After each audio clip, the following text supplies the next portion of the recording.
Welcome everyone. Today, for your amusement only, I am going to attempt a freehand Beastman banner for the old world.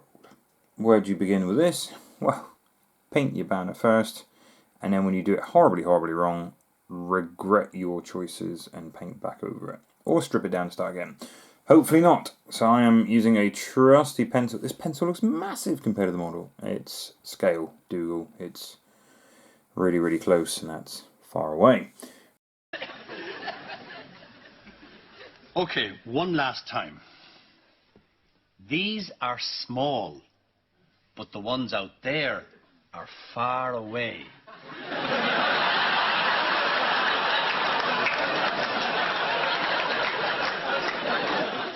Small, far away. Well done for those who got that reference. So I am going to start with, where do I want this thing to be, funny enough, on the banner? So I'm going to say that's going to be about the center point, because I want to cover the midsection and draw my eye to it rather than being lost up here. So I'm going to start with a little X, and that's going to be the center of my skull. So I'm going to do a beast skull. So I need to work out the approximate dimensions of the skull and then add the horns to it. So I'm going to want the skull to be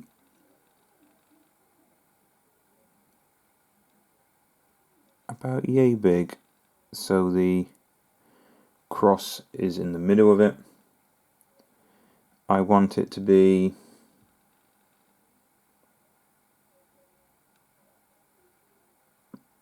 that kind of wide.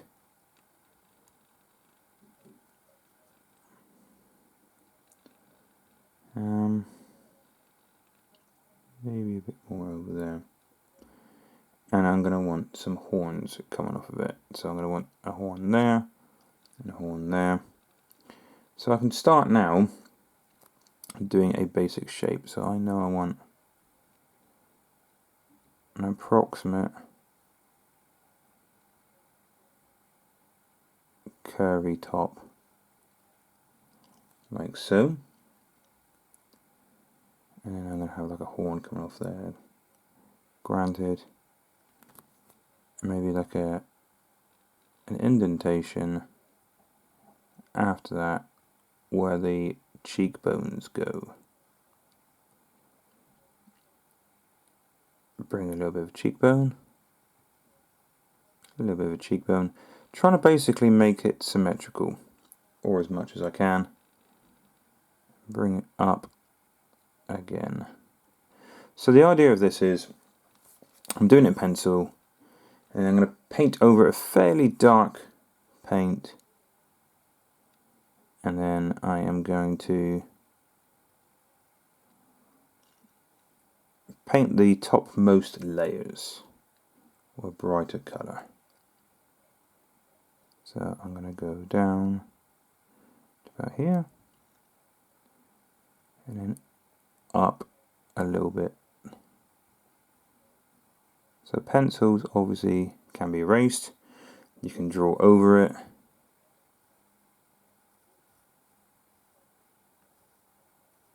You can add to it. It's just a guideline. Don't worry about going too heavy or too light. The paint will cover that up. Now where the midsection is going to be, I think I could go possibly a little bit higher. More like a cracky skull. I want the eyes to be roughly in the center. Now, skulls don't often have a jagged line. That looks more like an ood from Doctor Who.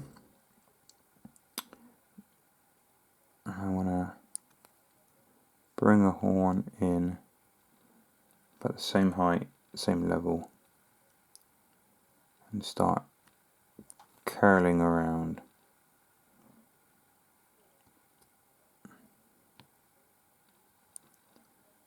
So it's going to be the same kind of thickness, same kind of length, and then a horn off the top either side. Somewhat symmetrical, not entirely sure if that looks like a ram skull or not, but once I start getting some paint on it, hopefully it won't look too bad. So going to join and curve these bits up a little bit more, join and curve these bits up a little bit more, making it a bit darker so I know where I'm going. In theory, I think the eyes could do with being bigger.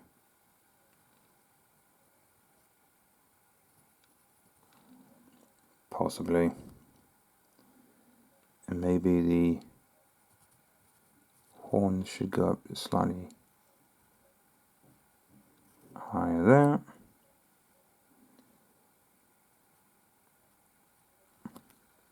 I'll start filling that in and see what we think.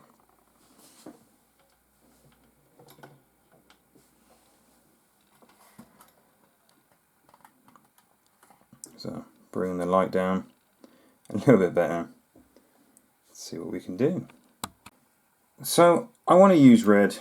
So like I said, start with a darker colour. So I'm going to go with a corn red on my wet palette. So I want to thin this out a little bit, because if anything goes wrong, I want to know that I can wipe this off.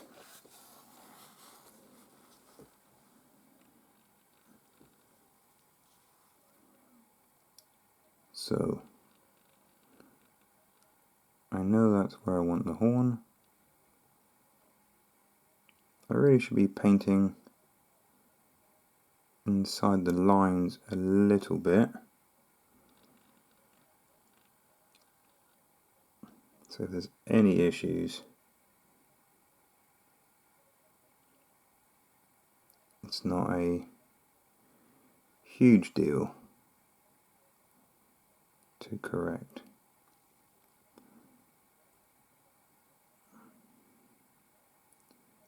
I've gone off the beaten track.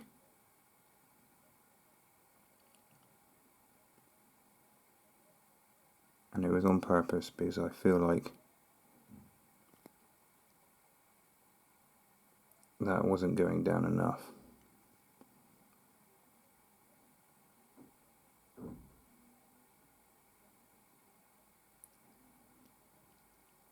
Still think I was a little bit one-sided,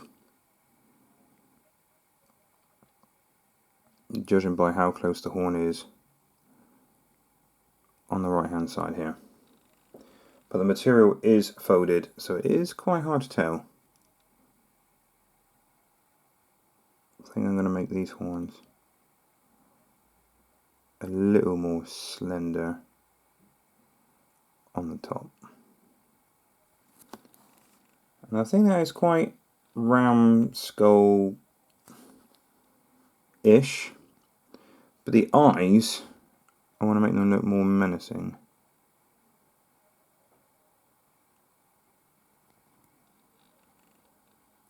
So, ram skull eyes around her, but I wanted to make it more animated. So, I want to bring these down a little bit more, less chubby looking.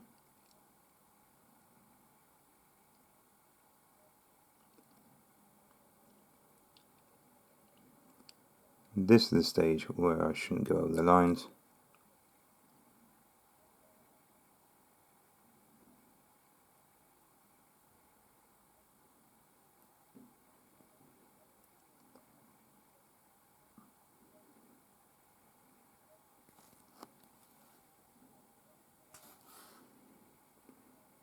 And a lot of skulls, like the top third, is forehead. And that's not just me saying that, because I have a 5 head because I'm balding.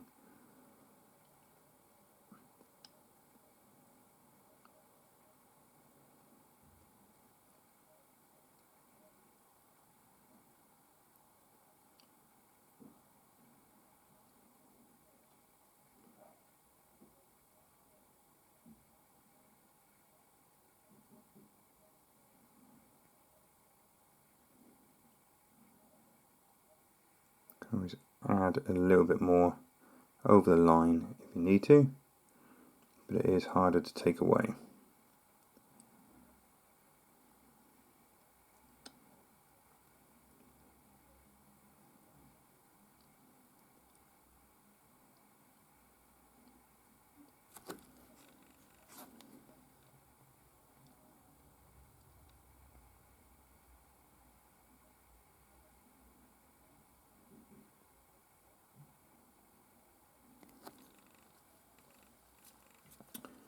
That is the basic shape.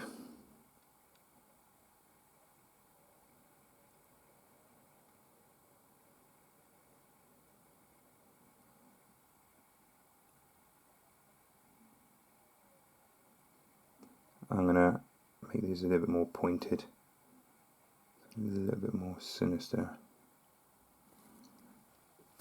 Well, it's symmetrical, it's a basic shape, and it does kind of look recognizable as a sheep slash goat. Make these a little bit more curved.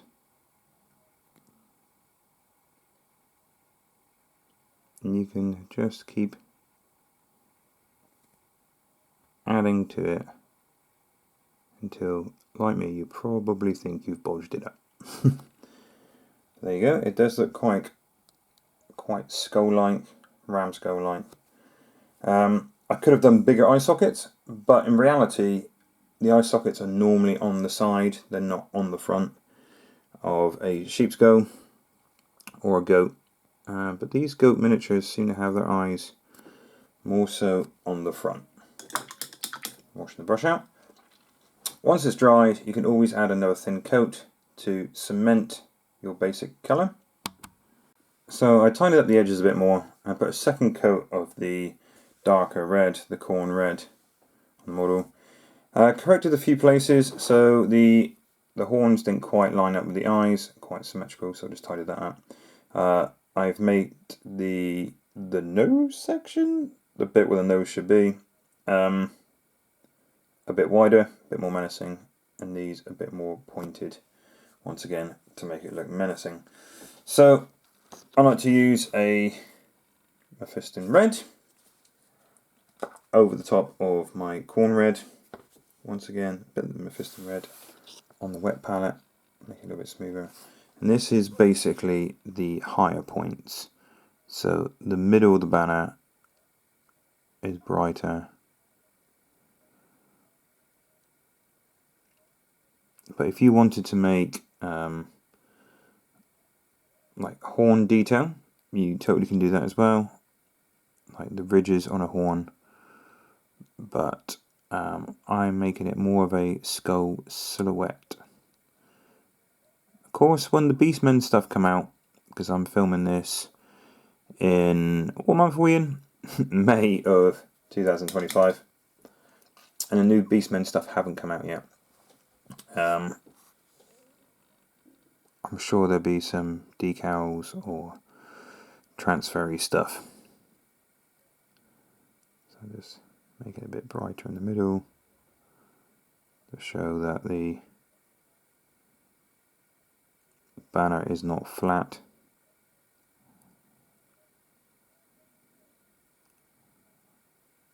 Being as careful as I can. And I'm going to start blending the darker red with a brighter red. So making sure I've got decent coverage. The corn red here. Of course, you could always make a stencil and then airbrush if you're very, very talented.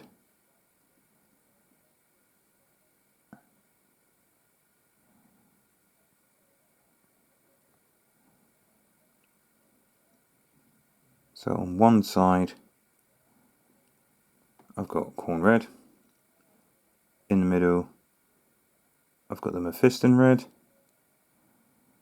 And then I'm going to mix a little bit of each on my palette and hopefully blend a bit in between. Wet palette is ideal for this. keeps the paint nice and moist.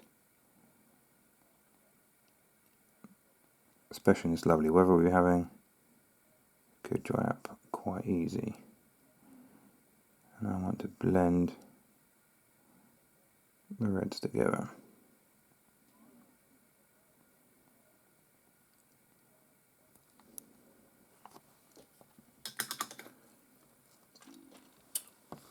Let's see what that looks like when it dries. Could always use a wash and blend it in just a little bit more. But I'm pretty chuffed for that. That is a silhouette of a ram skull or a sheep skull or something. It looks very, very bestial. Like I said, the eyes aren't true to nature, but I did want them to look more menacing and more chaos. Well, I didn't totally ham it up. Let me know what you would have done differently. This is the first time I've done it on camera, so a little bit scared. I've done a few bits of freehand before on my world eaters, rhinos, things like that. I've done the world eater symbols totally by freehand. But this is the first time I've done it on camera, so anything could have gone wrong. Thank you very much for watching, guys. Really would appreciate some feedback on what you would have done differently or what you have done in the past, especially those who are painting beastmen. Thank you for watching. Stay safe, you wonderful people.